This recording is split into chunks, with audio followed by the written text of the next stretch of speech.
This is only the beginning.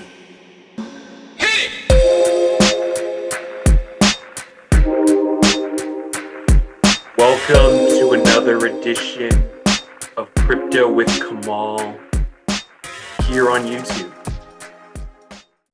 I'm here with my guest, Bryce Weiner. And before I introduce him, we're going to play a quick excerpt of his foreword to my book, DeFi for the Diaspora.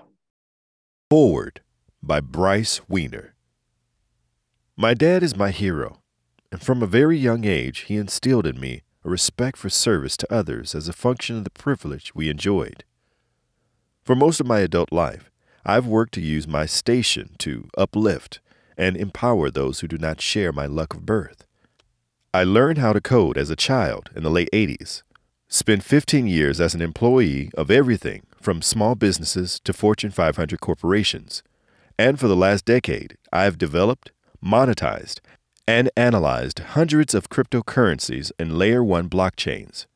I made my first altcoin in 2013, before most people even heard of Bitcoin. I've made hundreds of coins since then to understand not only the technology, but what it does to the people who use it. However, I start with who I am because this is not about me, except for the perspective from which I offer that which follows. In 2014, I stated that cryptocurrencies would find a global revolution. As I penned this in 2021, it's hard to argue that this hasn't been the case. The increased demand for justice, fairness, and dismantling systemic inequality has coincided with a spike in the adoption and use of cryptocurrencies among consumers. The pandemic may have provided the environment for protest, but it certainly didn't pay for it. Racist oppressors would have one believe decades-old unfounded conspiracy tropes when the reality is far easier and more likely the explosion in value created by an increased Bitcoin price and the advent of decentralized finance created the retail financial freedom, which provided the ability to contribute to mutual aid and therefore add meaningful energy to the demand for and manifestation of actual change. I can say unequivocally that any change we see in the world from cryptocurrency comes not from the technology, but what it empowers people to do within their own lives. The opportunity for the Black diaspora in America and around the world should be obvious. Cryptocurrency enables the ability to conduct commerce with the morals and ethos which are valued by the community which uses it. So, Bryce, what do you think about when you hear those words, your words that are in the foreword of my book? It's a little awkward, but it reminds me of why we're here and what's really important in what we're doing. I keep a copy around just to show you off to people when like, hey, I know this guy, he wrote this book, and you should buy it because it's probably one of the best primers on DeFi and how it can help disenfranchised communities that I've ever seen. Yeah. Thanks. I appreciate that. I appreciate you writing that too. So can you also I thank you for the opportunity. Well, hey, I didn't think there was anybody else that I knew who shared as much knowledge about this technology in this industry as you have. So I just thought it was the most appropriate move for me to make. That aside, obviously we know each other well, but can you tell our audience a little bit about yourself? I've been around crypto since there's been crypto. I've made more altcoins than probably anyone else on the planet, and monetized them, and analyzed everything from the technology of cryptocurrency to the markets. I kind of jokingly call myself a cryptocurrencyologist because I kind of forgotten more than most people will ever know about the stuff. So, Kamal and I have known each other for years and years in this business. And so I appreciate the opportunity to speak with you and your audience once again, sir. It's definitely an honor. Yeah, well, thanks again for taking time out. And what can be said about FTX? There's so much coverage that's taken place so far. But really, this show is about all these bubbling conspiracy theories that, different factions have grabbed a hold of and are beginning to propagate, unfortunately. So I really wanted to start with everyone's favorite. Well, I mean, let's maybe not start with everyone's favorite, but there's so many facets to this. There's sex, there's drugs, and crypto. Oh, it's got everything. Yeah, this one's got it all. And so that we're gonna. And so I think the thing that everyone should kind of like recognize is that we're all going to end up suffering from SBF and FTX fatigue after a while, because we're going to be hearing about this for the next year. It looks like this bear cycle is going to extend out for another 9-10 months. Guess what we're going to be listening to the whole time? More and more outrageous revelations coming out of FTX. That's all. I mean, that's literally the next 10 months of our existence in crypto. So we all might as well just get used to it. I mean, and we're all going to be tired of it. I'm tired of hearing about it already. But boy, is it exciting that when because some of this stuff coming out, it like you said, it's got all of the elements of a Netflix, a Netflix movie right off the bat: sex, drugs, and lots of money. So the appeal of it is why this has gone, unfortunately, mainstream in the worst way possible.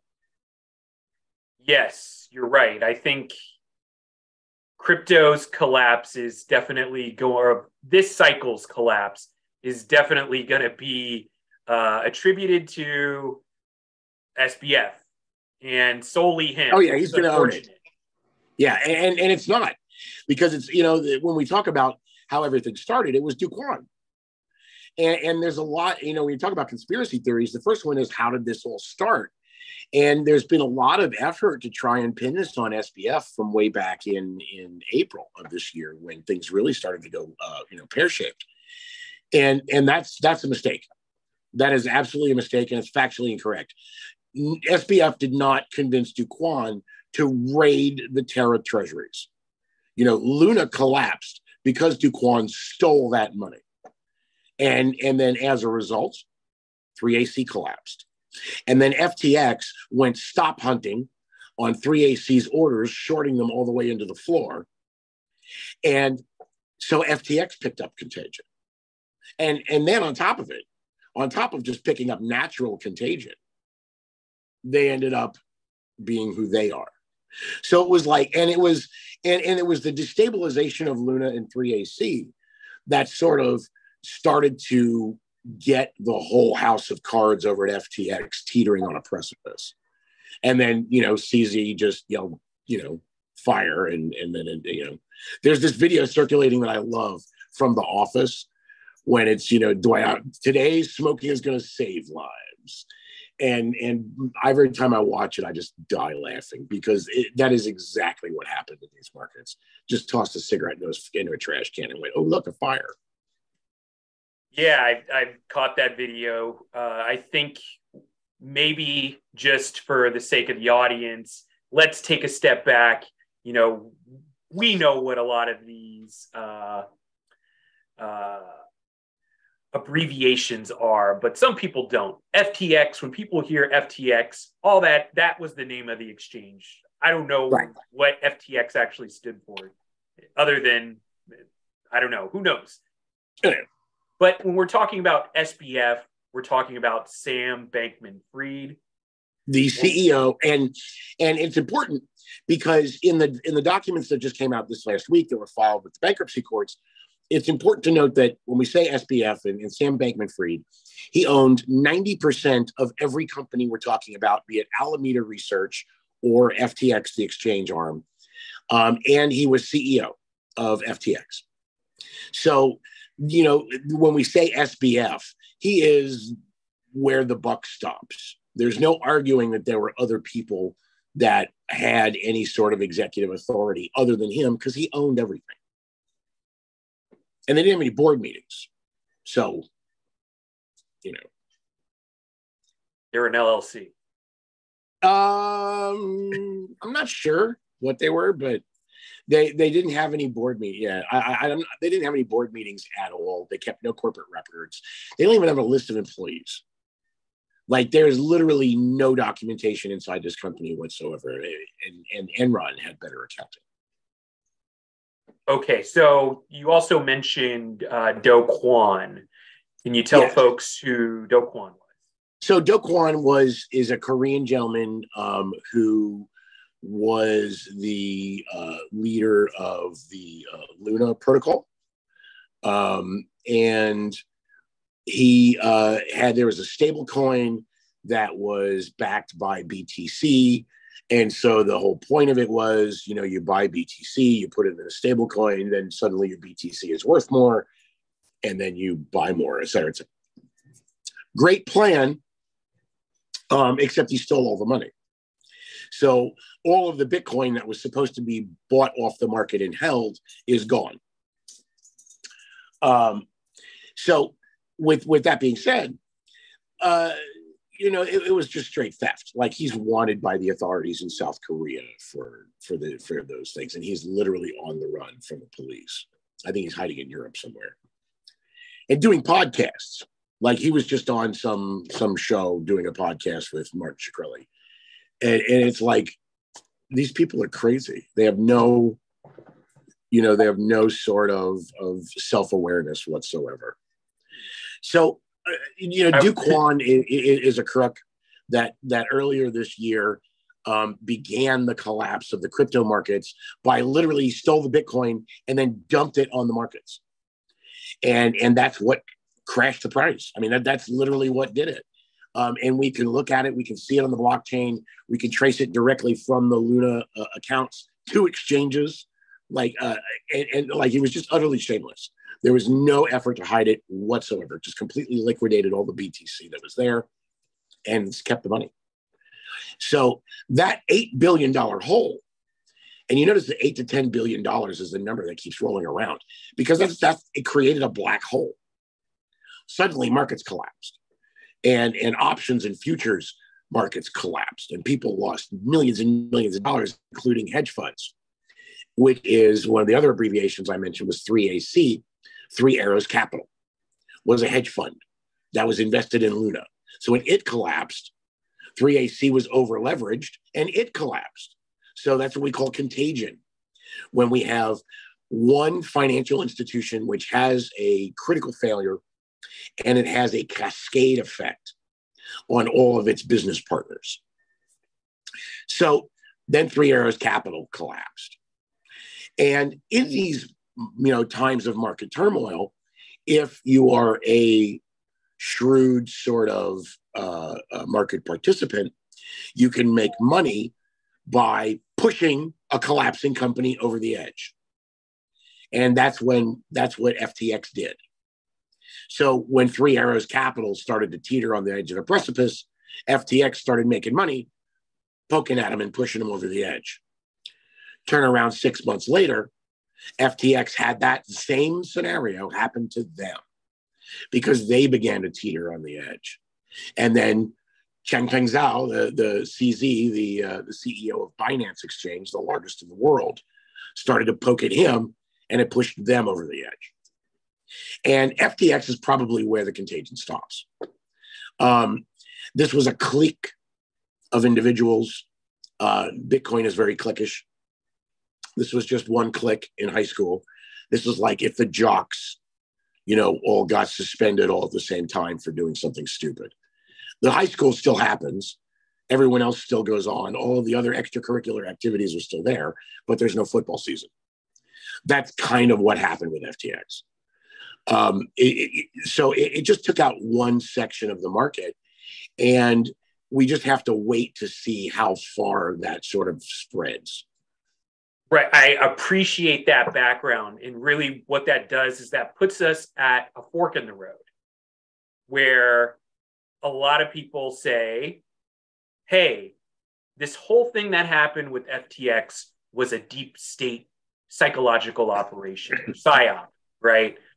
I see you laughing because you know, this is the stuff that's on the internet nowadays, right? No, you're right. And what we talk about here is, most people have heard of Occam's razor, which is the simplest explanation is usually the best. There's another called Hanlon's razor, which says, do not attribute to malice that which can be easily explained by stupidity. And so, first you have to have the simplest explanation, and then you have to have the one where it's either conspiracy, malice, or it's just people being stupid and greedy. And the facts really aren't there to support a conspiracy like that. They gave, the conspiracy alt-right has been trying to make fetch happen with this for about, ever since it happened. And you'll see varieties of anti-Semitic memes pop up and trying to tie it to Ukraine and saying there was money laundering, which, by the way, there's no evidence of any money. See, to launder money, it has to go out of your left pocket and into your right pocket. And, it makes it look like it does stuff in the middle. So it just doesn't look like you're shuffling the money around. The money never comes back out of Ukraine. That's where the whole money laundering thing falls down. There was a partnership between FTX and the government of Ukraine to convert cryptocurrency donations into fiat, but just collecting FTX's regular fees. So there was no extra money changing hands. The amount of money that Ukraine collected was like $100 million. And FTX takes like 0.125% or something like that. So it was just executing a regular trade. And they didn't charge any greater fees than that. That was the appeal of it to the Ukraine, because the Ukraine gets to keep more of the money than if they use PayPal or some other system. Well, and the Ukraine, by the way, has had Bitcoin legislation on the books since like 2016. They have already had government scandals about politicians in the government. This is pre-Zelensky. Politicians in the government, laundering money for criminals using Bitcoin and passing legislation that allowed them to do that. Like they've already gone through things that the U.S. hasn't even seen yet. So to raise questions like, well, what is the Ukraine doing messing with Bitcoin in the middle of a war? Well, the Ukraine is more Bitcoin savvy than the United States and has been for years, long before Putin invaded. I mean, there's a better argument to say that Putin's invading to try and get a hold of Ukrainian Bitcoin. That is a much better argument than to say, well, what is Ukraine doing messing with Bitcoin in the first place? They're way better at it than we are. So with that being said, I'm sorry, go ahead. Well, yeah. So, I'll go back to the reference in the fork in the road once we kind of talk about the deep state psyop funny business, right? People will say, well, what about Gary Gensler, and his connection to SBF and his family and FTX? And that's a function of the MIT mafia. There's the digital currency something group up there, and they've had shady ties going all the way back to Brock Pierce and Epstein. So we have the media group, I think, is the MIT media group. So they're no strangers to controversy in recent years. And so what we're seeing now is an additional controversy within those same circles where the dean, I think, of the economics department is you need like a chart to graph all the relationships here. But Sam Bankman-Fried's girlfriend is a girl named Carolyn Ellison. Her father is the dean of economics at MIT. Gary Gensler is a professor at MIT of economics. So, in the academic hierarchy, Carolyn Ellison's dad is Gary Gensler's boss. But Gary is also chairman of the SEC. So what it shows is, white people being white people and taking advantage of the system and the privilege they were born into in order to create chaos and mayhem and steal money from everybody else. It is what it is. Same old song and dance. And there's nothing new here in this entire cryptocurrency is utterly irrelevant to the crimes that were committed. Utterly irrelevant. Theft is theft. The lies are lies. Fraud is fraud. And the cryptocurrency played absolutely no role in this other than happened to being where it transpired.